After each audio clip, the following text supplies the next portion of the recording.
रामलला का भव्य मंदिर न केवल आध्यात्मिक शक्ति का केंद्र है, बल्कि यह आधुनिक तकनीक और सनातन आस्था के विलक्षण संगम का भी प्रतीक है।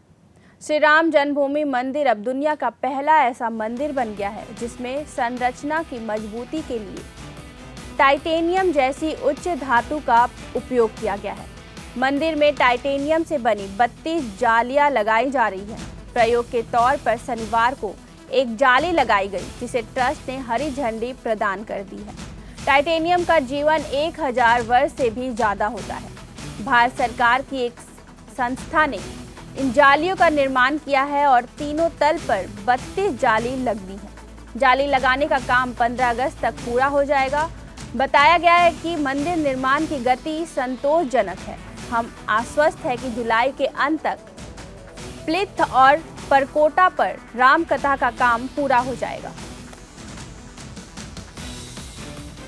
बैठक में तो मुख्य रूप से जो निर्माण की गति है उसके बारे में प्रारंभिक सूचनाएं जो थी वो एकत्रित की हैं मैंने। आज विस्तार से हम पूरे निर्माण कार्य को देखेंगे।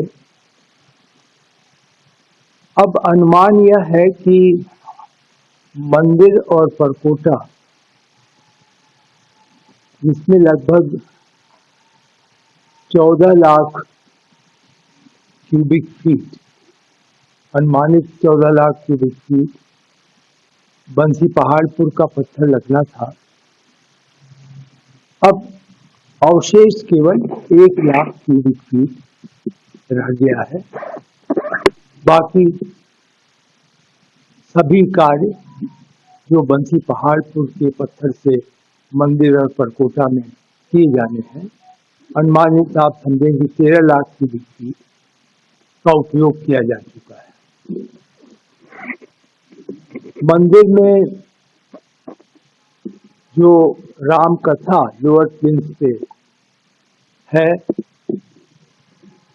उसकी कुल लंबाई रनिंग फीट में लगभग 800 फीट है, जिसमें 500 फीट के ऊपर राम कथा के पत्थर, म्यूरल जिसको कहते हैं, वो लगाए जा चुके हैं।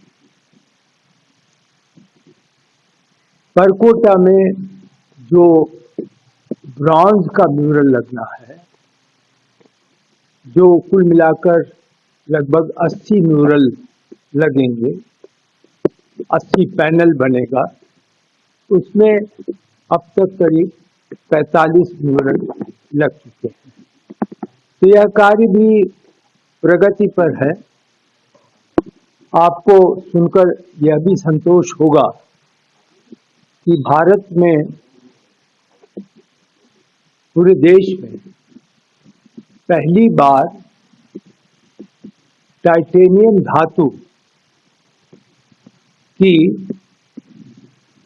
जो हमारे मंदिर में प्रथम तल, भूतल और द्वितीय तल पे बड़ी बड़ी खिड़कियां हैं, तो उन पर टाइटेनियम धातु से जो है जाली लगाई गई है, जो अपने में अनोखी है, क्योंकि आप जानते हैं कि टाइटेनियम का जीवन बहुत लंबा, मतलब आप यूँ समझें कि वह 1000 वर्ष से भी ज़्यादा माना जाएगा।